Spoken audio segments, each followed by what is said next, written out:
And what? Just let them kick me out like the others? 3 game. Oh, hello Victor. How was your day? Game. Just normal, Dad. What we're talking about, Daddy? Game. It's nothing, son. Don't mind us. Would you like to walk with me and eat some chicharon? Game. Let's go now, Dad.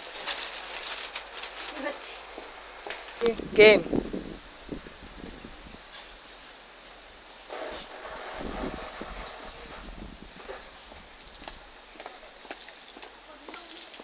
Game.